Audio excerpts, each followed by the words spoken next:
Welcome to Revit Crash Course for Architects, Session 3, Working with Levels and Grids. This course is designed to help transition from 2D drafting to Revit and master its essential tools and features in the easiest and smoothest way possible. Let's begin!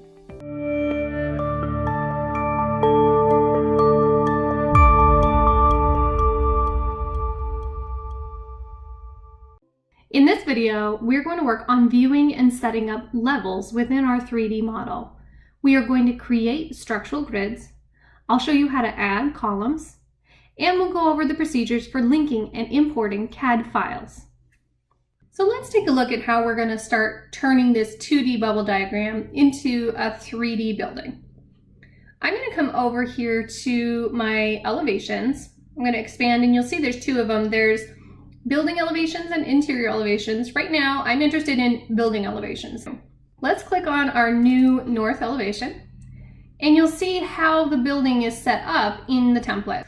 So whenever you use the template, you'll always see that this is set to 100 feet. Usually we keep it at 100 feet, and there's a reference elevation for what the actual slab on grade level is at. Our program says that the day spa is only going to be one floor. So we're going to actually delete the second floor. So I'm going to click on this, turns blue, delete. I'm going to say yes, because we don't need that level and all of those views that are associated with it. I'm going to do the same thing for the third floor. And then I'm going to bring my roof level down. So I can just grab and drag this, or I can come in here and I can type in a dimension. Like that. For now, I'll keep our foundation level where it's at. Let's say that I know that I want to have two different roof pitches on my building here. How would I go about creating another level? There's two ways to do this. The fast and easy way is to click on the first one, copy, and paste it. That creates a new level. Now you'll notice that these are different here. A blue indicator shows that there's a plan that's associated with that level somewhere in the browser here. A black indicator means that this is simply a reference level. No new floor plan or roof plan was created in association with this level. So let's say that I wanted to create a new level altogether, and I wanted a new plan to go along with it. I'm going to go back up to my architecture tab, over to where it says datum, and I'm going to click on level.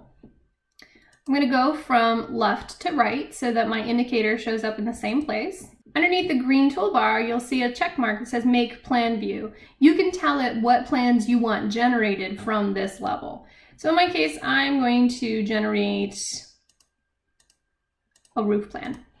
And now you can see my new roof level has that blue association. I don't want my levels to have labels that are shown right now, so I want to rename these. I'm going to click first on my level, and then I'm going to hover over the text, and you'll see that there is a blue box that appears. If I click once in that, it allows me to open up the text dialog, and I can just type right in here. So I'm going to say TO wall for top of wall. And then here, I'm actually going to rename this one cupola. It's asking me if I want to rename those corresponding views that we created. In this case, yes, I do, because I want to be able to dimension and show what the size of my cupola is going to be. So yes.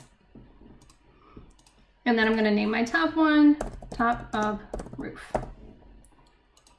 So I'm going to drag the end of this level out, and you'll see that these bubbles automatically line up with each other. It creates this blue dotted line. If I zoom in on this, you'll also see a couple of indicators. This is a checkbox. This indicates that the level is a 3D level, and this is a lock icon.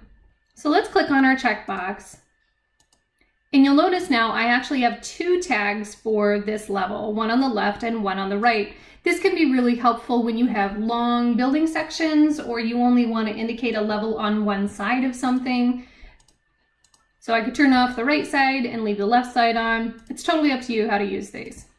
When I zoom back in on this, I'm going to click the 3D once. And what that means is that it's switching it to a 2D level now. If we think of our levels as pieces of paper that sort of float in space, a 3D level, when you drag the end of the line, it changes the dimensions of the entire plane. A 2D level only changes the length of this line. 3D level changes can really slow down your model, especially when you get into larger model sizes like 500 megs and 600 meg files. I really recommend that you use the 2D versus the 3D levels. 3D level changes, if you drag the ends, will change in all views. So if I had multiple building sections and I dragged the 3D level out, it would drag it out on all of the building elevations with sections. This can be really frustrating because if you're trying to place a section on a sheet and you need to move the level ends for it to fit, and you move it and then you go back to your other view, and your other view's all messed up now because the ends have changed. Sometimes you don't know that when you change one, you're changing the other. So that's another reason I really recommend the 2D levels instead of 3D. Last, let's take a look at our lockbox. So 2D and 3D lines don't associate with each other for the levels. But this lock means that the ends are aligned to each other for all of these 3D levels. So if I grab this one, all of these levels change. You can see all of the ends moved. If I unlock this and move just this one, it only changes that one level. So let's quickly go through this. Let's change them all to 2D levels. And I can drag and you'll see it now aligns to the other 2D. Since these 3D ones are already aligned, I'm going to grab this and it will move all of them for me. And then I'm just going to click on each one to turn it to a 2D level. So the next thing I'm going to do after I have all my levels established is I'm going to go back to my presentation plan. I've already did mention the outer sides of my building, so I can see that I'm on module here. So I've got 30 foot, 32 foot, 30 foot, and then the long side is 64 foot. Those are pretty big spans, and we know that we're going to have structure in here. So let's get started putting that structure in. The first thing I'm going to do is go back to my architecture tab and click on grid. If you drop this down, you'll see that there's really only one grid bubble type in here, the 1/4 inch bubble. There are other ones that can be loaded, but for the most part, this is the only one you're ever going to use. So let's establish our first grid line. I'm clicking and dragging. For my model, I've already done an offset region 1 foot in from the exterior building line. That way I know that all of my grid lines are 1 foot away from the exterior face of the building. So I'm actually going to move this line here. And I'm going to make sure it extends past on this side, because then I'm going to copy it. This is the fastest and easiest way to set up one of your grids. So I'm actually going to select the item, copy, and I'm going to move that here. And you can see that it automatically renumbered it and everything.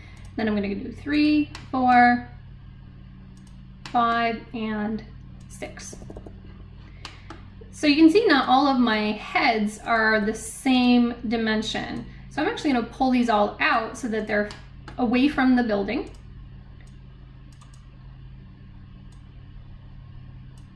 You can see that these two are locked together, whereas the other ones were not.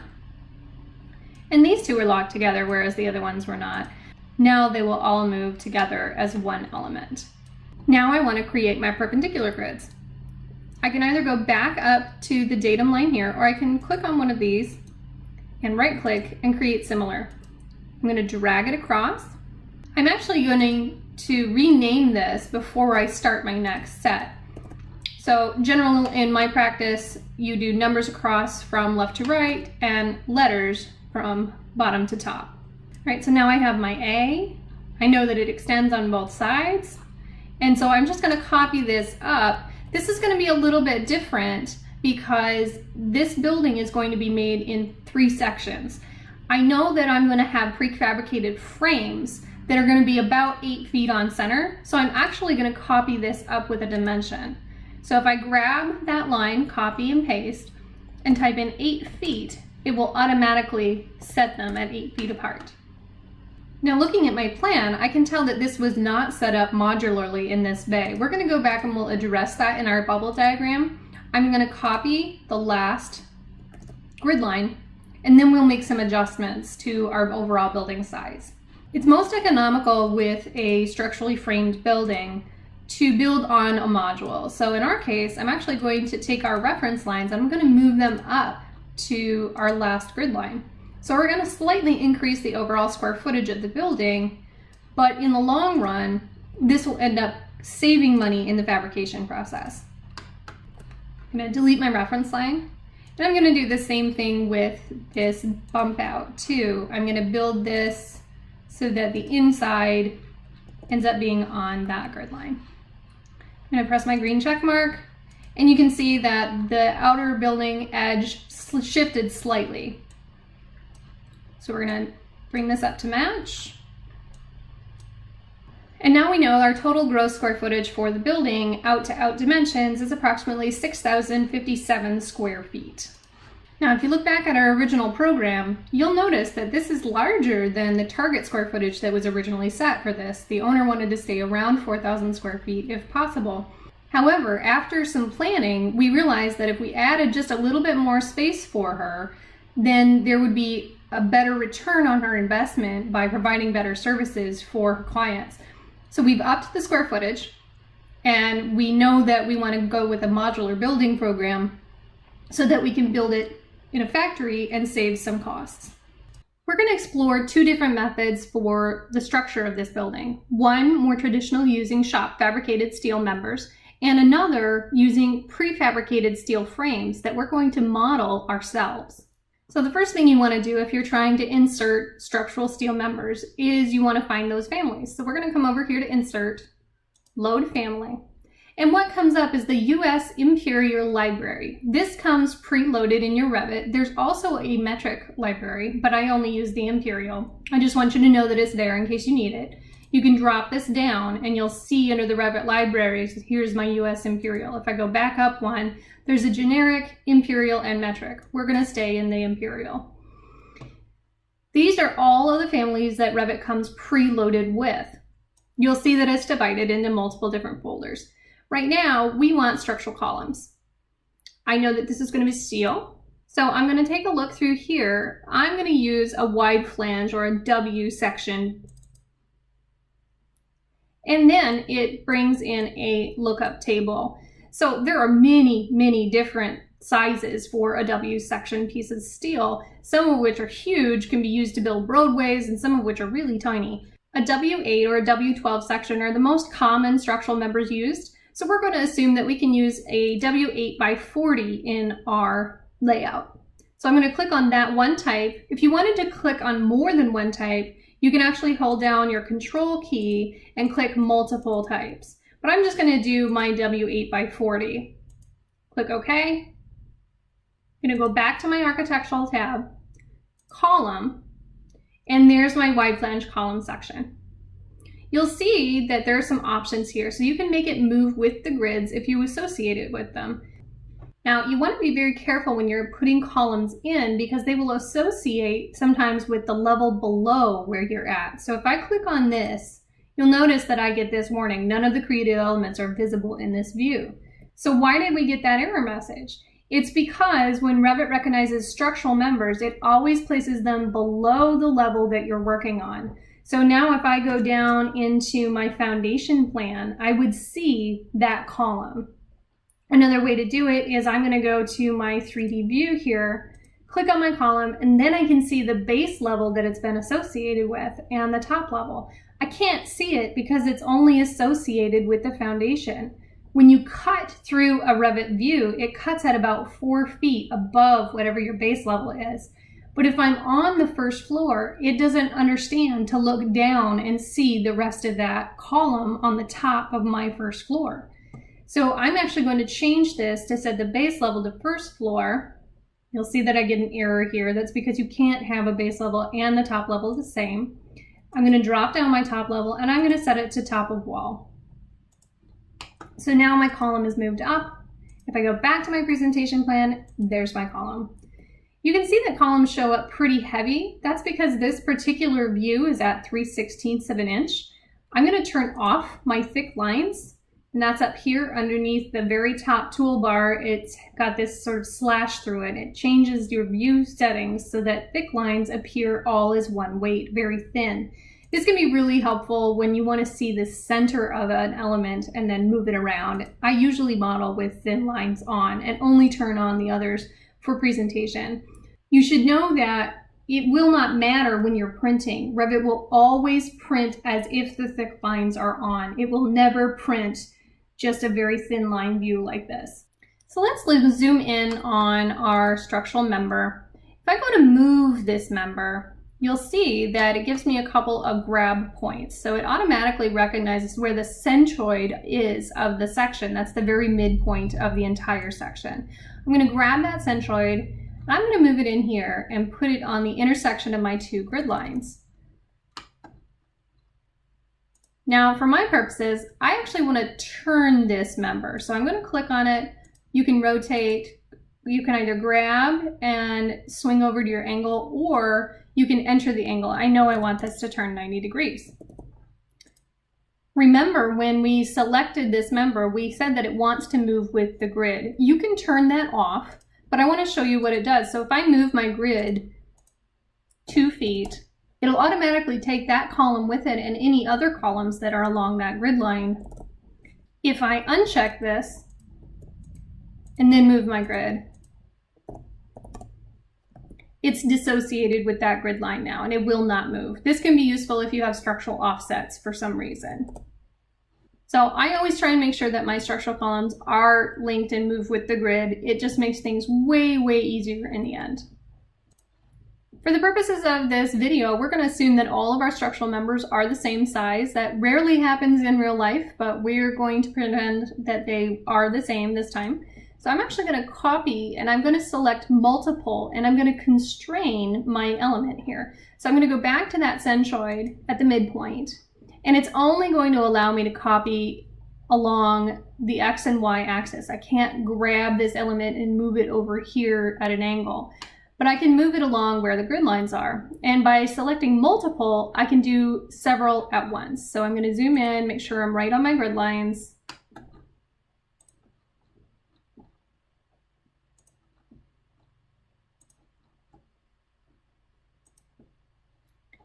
And now I have several identified. The next thing that I can do is I can actually select all of those members. What I'm doing is I'm drawing a box around them from right to left. I'm going to press the Shift key. You can see that it changes my mouse from an arrow to a minus, and that means I'm going to remove something from my selection. So by drawing that box, I selected all of my columns. You can see they're kind of highlighted blue if I zoom in really, really close here. But I didn't want to move this weighting and circulation tag along with them. So again, I'm going to draw a box. You can see that grab the arrow this time. So I'm going to shift, I'm going to unselect, unselect. Now I only have those columns. You can come over here to the properties. You can see I have 6 of them selected. So to be really fast setting up my grid, I'm now going to copy. Make sure my multiply and my constrain are on. I'm going to go back to my centroid, and I'm just going to march it along every 8 feet. Now, I'm aware that for our purposes, we don't really need a W section every 8 feet. It would really be structural overkill, but I just wanted to show you for the purposes of this video how fast you could get a whole square of columns in. It can be a little bit hard to see these columns behind all of our program bubbles. So if I go back to my new F1 floor plan here, there's our columns and there's our grids. I can also look at them in 3 dimensions. If I go to my 3D plan, there they are marching along. Again, we know this is really overkill. We would never design a structural building like this, but I wanted to show you how quickly you could get these all in place. For the second structural approach, I'm going to show you a different way to go about getting your grid lines. So here we're back to our original bubble diagram, and I'm actually going to come up here to insert. And along this tab, you'll see that there's several options. We worked already with some of the load family options for Revit, but you can also bring CAD in. Now, it is extremely important. You always, always link CAD. You never, ever import CAD. And the reason is CAD files have a large amount of background information that you don't even know exists in them. There's a lot of code, there's a lot of layers, there's a lot of all sorts of things in the background. If you import a CAD file into your Revit and you explode it, you will create some issues. The model may still run fine, but it might slow down. It can cause errors in the future, and you won't know what it was about that CAD file that caused the crash. So I'm very strongly encouraging you, always link CAD, never import CAD. So we're going to go to our link CAD button, and I'm going to drop this down. I already created a structural grid DWG drawing. This was created in AutoCAD 2018. Revit plays well with just about all versions of CAD back to 2010 and 2003 before that. But before you bring this CAD drawing in, I want to show you a couple of the options in this dialog. So I'm going to click on my file. Here's my preview screen. I only want this to come into the current view, and this is pretty important. If you don't click this, your CAD file can drop into every single floor plan you have. This can be extremely annoying because then you have to remove it if it's in your way. So make sure you drop it in the current view only. I almost always change the colors to black and white. If there's some reason that you want to preserve the colors, you can do that, but I find black and white more useful. You can select which layers that you want to bring in. I usually bring in all of them. The auto detect for import units is what you want. I'm assuming that you're bringing in something from model space, not paper space. That's important here. You want to make sure that your correct lines that are slightly off axis. This is because there are tolerances in both Revit and CAD. Again, very, very tiny tolerances that you may not even be able to see. But Revit is such an accurate program that if you have a line off by even 256 of an inch, it will not allow you to create dimension strings, for instance, to that line that is just ever so slightly off axis. So you always want to make sure that you do click this correct lines. Positioning can get very tricky. Some CAD files are set up with a good reference 00 point, other ones are not. If you know exactly where your points of origin are, you can use this positioning with auto, but I usually come in here and I do manual by center because it's the center of whatever it is that was drawn. Sometimes if your origin is, 500 miles away from what your drawing is, you'll bring this thing in and then you can't see it because you don't understand where the drawing is in reference to the 00 point. So I'm going to do manual center, and you'll see that it's going to place it at the first floor. This is important because when I went to link this CAD, I told it that I only want it in this current view. If I uncheck that, you can see that I can place it at different views. I'm going to bring this back here, and I'm going to click open. So now I have not clicked yet. All I did was click the open dialog, and you can see that here's my grid sort of hovering out here in space. I'm going to click on this. This whole block is my CAD file. You can ignore these boxes for right now. It's not important. It has nothing to do with what we're looking at. But when I drop this down in the properties, you can see that this is an import symbol. And basically what Revit has done is it's taken a picture of your CAD file and placed it in here for you to use. You can still snap to points. You can still measure off of it, but it recognizes that this is its own entity and doesn't really belong in this file. Now, if you were to move the CAD file, it would break the link. So this is just like an XREF back in CAD. So let's place this. I know in my case that the intersection of this line and that line are where I want my grid to go.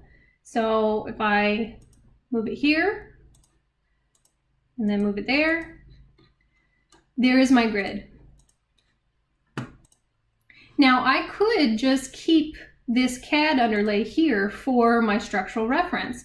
However, it only shows in this one view. So I actually rather use it as an underlay and put in my own Revit grid lines. That's important because Revit grid lines are smart. They're going to show up in my building section. They're going to show up in my elevations. They're going to show up in my plans. Don't use CAD files if you don't have to.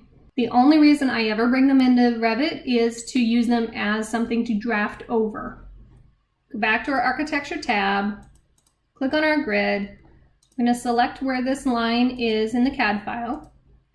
You'll see that Revit already remembered that I had placed some grid lines and then I deleted them for the sake of this exercise. So I need to go back in and renumber this to 1. And then I can copy it across. Remember your multiple and your constrain. And I can just grab it and move it based on where my CAD file layout is. Now, if you want, it can be hard sometimes to tell the difference between what's Revit and what's CAD. So you can select this, right-click on your CAD, and you can override the graphics of this. You can select this element, and then we can change the projection line color. I usually use pink. And now it makes my CAD underlay much easier to see. So let's do this again. Let's create another grid line here.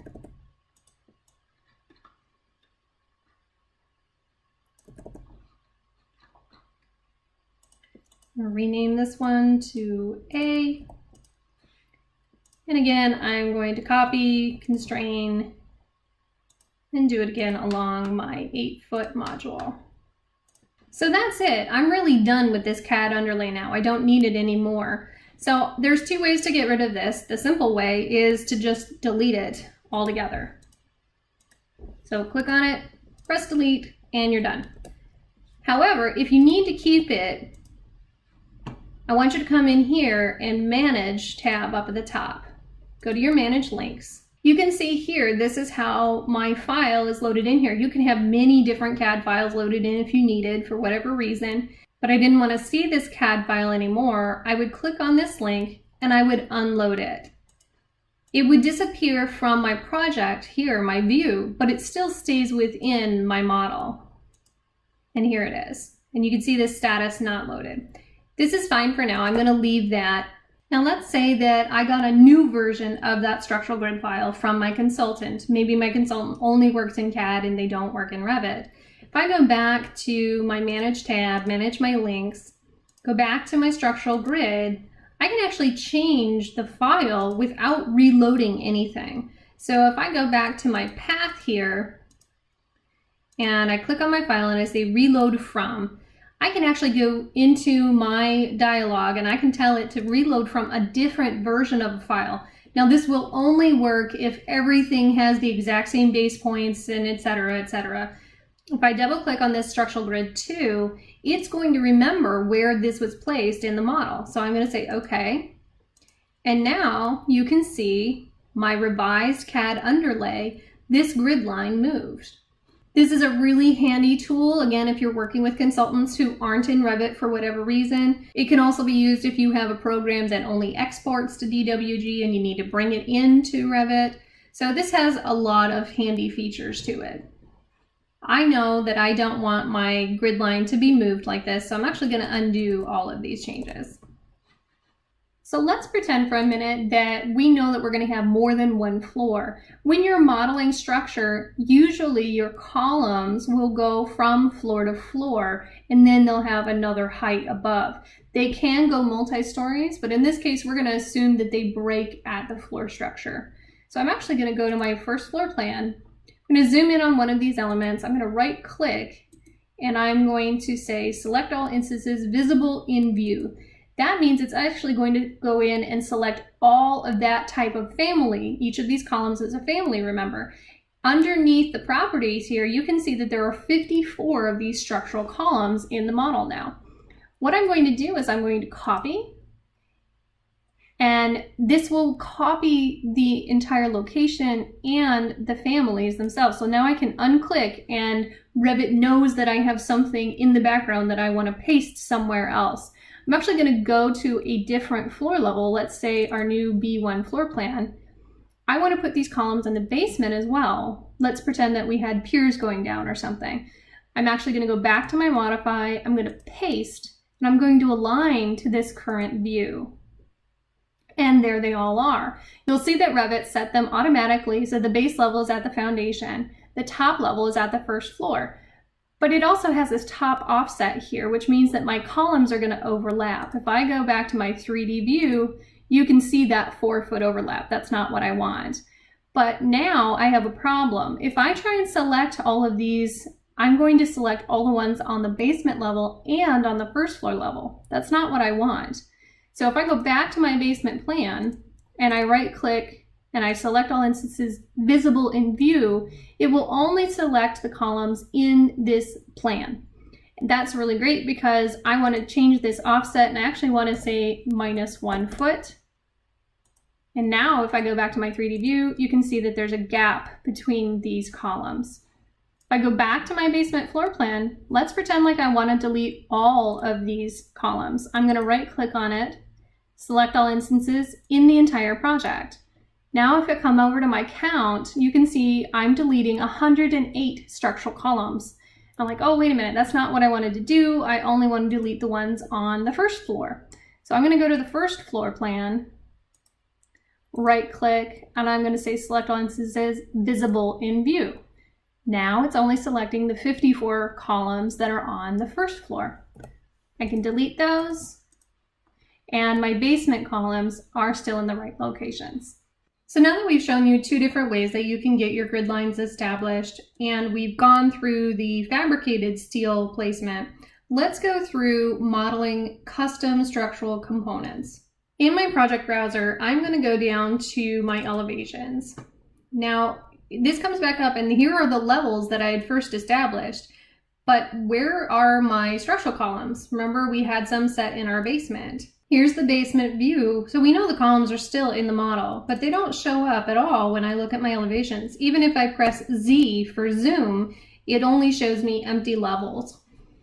What this means is that my levels are not associated with where my grid lines and the rest of my building live in the model.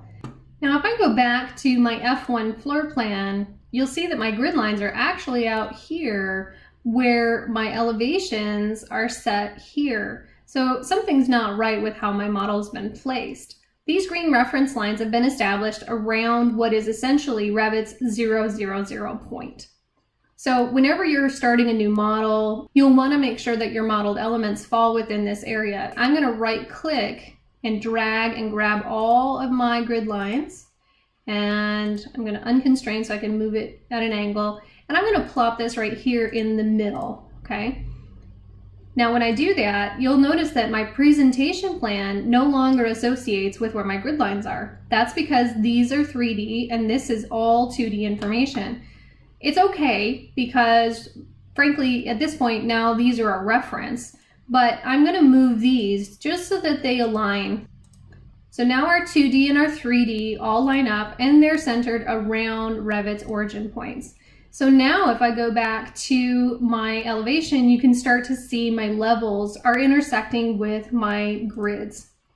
I'm actually going to drag these, remember they're still set to 3D, I'm going to drag these levels out here. You'll see all of them move at once, but they've also moved in multiple directions. So if I go back to, now if I go back to my north levels, these are moved as well. So I'm going to squeak this over here.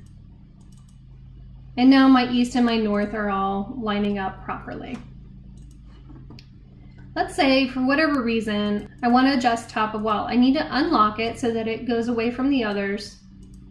And it's shorter in this view. Again, this is a 2D one. So if I go back to my east view, that has not been changed at all. If I go back to my north view and I unlock this side is set to 3D. I unlock this. I'm going to drag my 3D end for my roof. Now if I go to my south, which is directly opposite from my north elevation, you'll see that the roof level is now visibly shorter here. This is what I was talking about before, where if you drag one side, it can affect your other view. So now's the right time. Let's get these all lined back up, and we're going to switch them all to 2D so that we can modify them independently of the other views. The levels themselves will still speak, they're still smart. So if I were to change the first floor elevation, for instance, it would change in all of my elevations. But what I'm doing is I'm changing the ends of the lines so that these are just 2D and I can manipulate them separately in each view.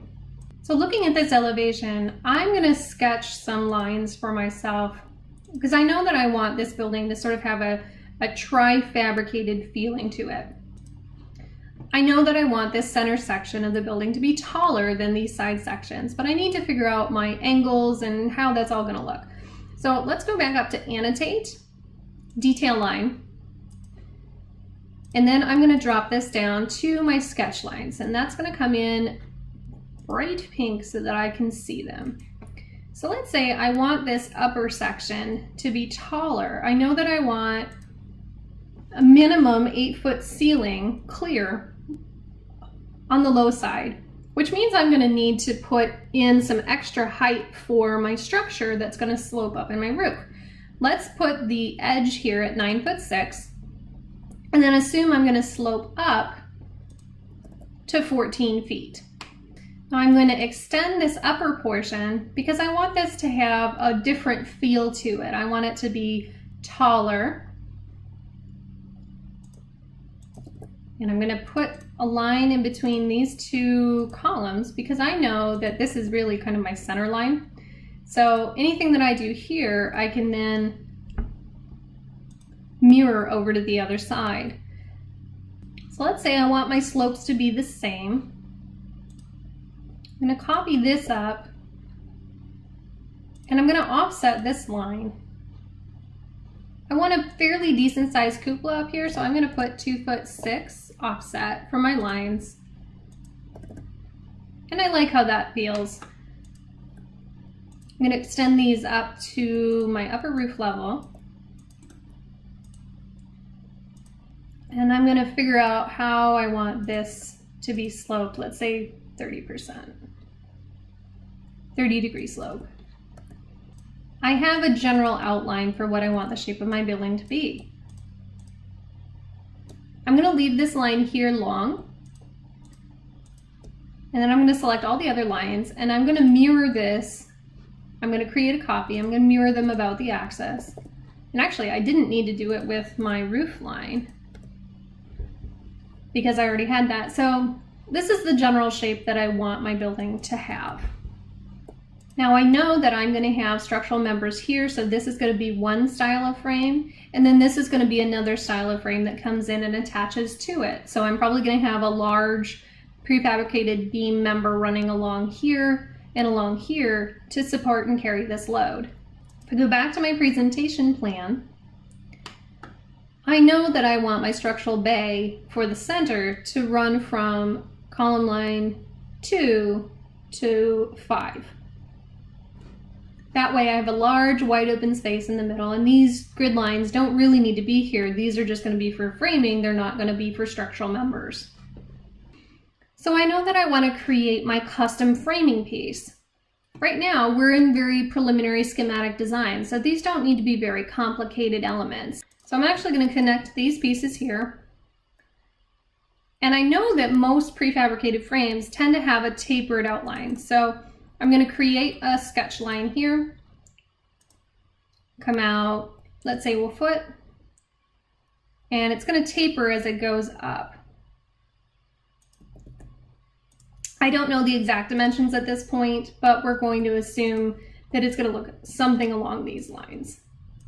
I'm going to mirror that profile over, and then I need to figure out where the profile is going to hit in the middle. So I'm going to create something here. I'm going to assume that it hits this location. Roofing members are usually much deeper than columns are, and we'll mirror that over as well. So there's a basic shape to that frame. Now let's create a separate one on this side. We'll use similar angles. We'll just copy this sketch over. And we'll assume this is a single slope member. So we'll offset this, let's say 14 inches. I modified these side elevations so that the top members were closer to 24 inches deep because they are 8 feet on center. So now I have a decent sketch to start my structural members from. So now I want to model a custom structural component based on the sketch that we had done in our elevation. In order to start this, I need to be in the 3D view. So I'm going to come up to Architecture, Component, Model in Place, and I'm going to scroll down to Structural Framing. I'm going to call this Center Bay 1, and you'll see why in a minute. And what I want to do is I want to create an extrusion based on our sketch. Well, our sketch is in one view and not in this one. So what I need to do is figure out where my work plane is. You can see if I turn on the work plane with this set button, I can then choose where the work plane lives. Right now it's set to a level. I actually want to set it to a plane, and then I can select a vertical surface, such as one of these flanges on the column. Now if I show my work plane, it'll highlight that flange. If I go back to my north elevation, I can now pick lines for my extrusion. You need to make sure that all of your lines are continuous, so I'm going to use the trim command to connect them all together. And you won't really see this until you're done. And then what I'm going to do is click the check mark. This is my initial extrusion. It's extruded along the plane that we told it to. I'm going to assume that the depth is going to be closer to 8 inches, so we're going to change that. And if I go back and look at it in 3 dimensions, there's our new structural brace frame. If I go to my floor plan, I can see that this structural brace frame gets cut off based on the view range, and that's fine. But I want to move it. It's not aligned with any of these grid lines. Well, the problem is, because we set a specific reference plane to that one column, I can't move this out of place. I can only move it in plane. I can't move it up or down. I can only move it left or right, in this case, along where that reference plane is. So the easy way around this is to copy this element and then move it to another grid line. Now I want to create a group of this element. The reason is, if you modify one member in a group, it will modify all members in a group. You need to be careful with this because multiple groups in a model will greatly increase the model size. Another way to do this is to create this element and turn it into a family, and then insert the family into the Revit file. We'll go over that procedure in a later video, but just know that you need to use groups carefully because of how they end up affecting file size. So to create a group out of this one element, I'm actually going to select it, and then I'm going to come up to my Modify tab, and you'll see the button with a little firework here, and that makes it into a group. I'm going to call this Center Bay 1, just like we did for our element. And now you can tell it's a group because it has an XY that we can set, by the way. So I'm actually going to set the XY here. And you can tell it's a group because when you click on it, this comes up in your Modify tab. So Edit Group, Ungroup, or Link. Now, when I copy this group, it will create multiple versions of it. Now, since all of these groups are the same, if I change one, it will change all of them. Very similar to how a family would do it. So I'm going to edit this extrusion. I'm going to select the side lines here. And I'm actually going to trim this piece. So now I can clean up the ends. I'm going to select these lines, mirror them over, trim this one, and then I can clean up the ends. Click Finish. Okay, there's my full braced bay. So now we can see in 3 dimensions what our full braced bays on both sides look like. I'm going to finish this model. And now you can still see that I'm kind of stuck in this group. What that means is that my checkboxes have disappeared. I can't seem to exit this command. What you can do is you can try the Windows key plus D, and that should show if you have any floating dialogues around. In my case, that didn't work. I'm actually going to type F and G for Finish Group. And now you can see that it completed the command, and now all of my groups have been updated. There's not really a rhyme or a reason to why Revit dialogues sometimes disappear, but it's always good to look up the keyboard shortcuts so that you have them just in case. All right, so now I have an impression of how my 3 braced bays can look. I really don't need these columns anymore. My foundation is not going to be constructed out of piers. So I'm actually going to right click, select all instances visible in view. I'm going to delete all of those. And now I can just sort of rotate around and see what this general building shape does for me. So if I come back to my presentation plan and I take a look at my structurally braced frames, I can see that I'm going to have some conflicts here. So if this is supposed to be my walking space, this column is really going to be in the way. I want it to be on the other side of this. So I can correct that. I can click on one of the groups, edit the group, go into that family, and I can edit it in place. But I really need to go back and do it in elevation rather than in plan because of how this was established. So if I go back to my north elevation, I know that I want these to land outside of where they are right now. So I'm going to edit my extrusion. I'm going to move these out probably at least a foot on either side.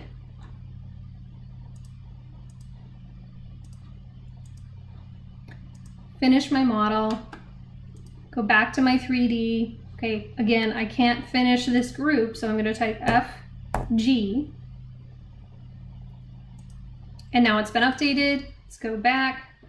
Now I have my walking space that I need. So you can see how you can push and pull and play with these custom modeled elements to do what you need to do.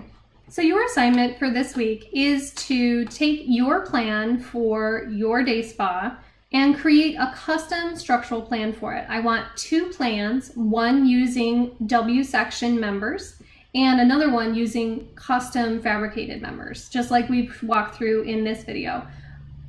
I want to see your plan, your presentation plan with your structural members on A101. And I also want you to place a 3D view on that sheet as well. So let's walk through that right now.